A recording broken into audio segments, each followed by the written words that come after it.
Ning ora wani nek aku kan wani njaluk. Ah kowe kurang ajar sindet kecemplung neraka kowe. Apa-apa kok kecemplung neraka. Nyemplung ya bareng. Bareng sapa? Bareng kabeh. Ayo sak karepmu ning aku ora. Ha kok ora Mas, justru sing dhisik dhewe jenengan lho. Dengkulmu mlocot kuwi ora. Kok dhisik dhewe aku ora. Ayo ndang. Nggih. Adus yo. Kludet. Aduh, cinduknya tiba. Ya ora wae, berarti delok lek adus apa? Sekon jaba. Kok krungu? Ayo ngerti kok ya wong aku. Senenge hotel apik ki ra krungu lho. Ora wae krungu. Injen mesti. Gludak ngono kuwi. Aduh, cinduknya tiba. Ora ta ya aku terus melayu isin wong tukange hotel do krungu. Mlayu nang ndi? Mlayu mlebu. Ora wae ra sudi. Ngopo mlayu mlebu? Iya. Aku kok aja mlayu mlebu, terus sing tok sampirke aku gila kok. Apa? Kibat.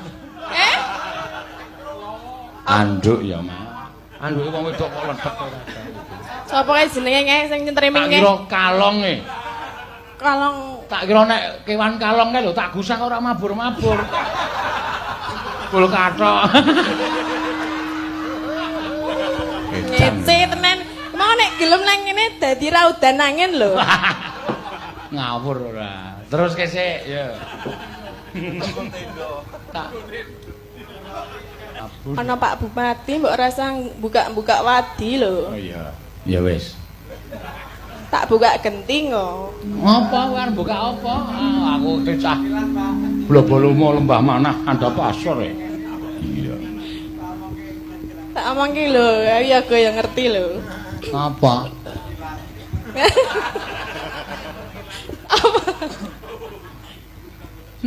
Piye? Kon njaluk apa? Ayo njaluk dhuwit. Ayo. Jarene urung metu. Duwite. Ayo piye caramu supaya metu? Iya, iya. Loh, piye DG lho, Pak? Heeh. Mangga. Hah? Loh, wis dijawab to. Pancen Prabu kuwi do setan kabeh.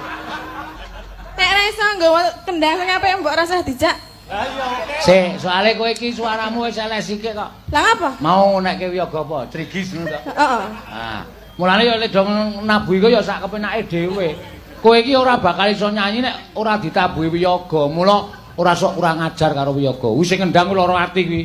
Ket mau kowe iki ket mau di getak jreng jreng.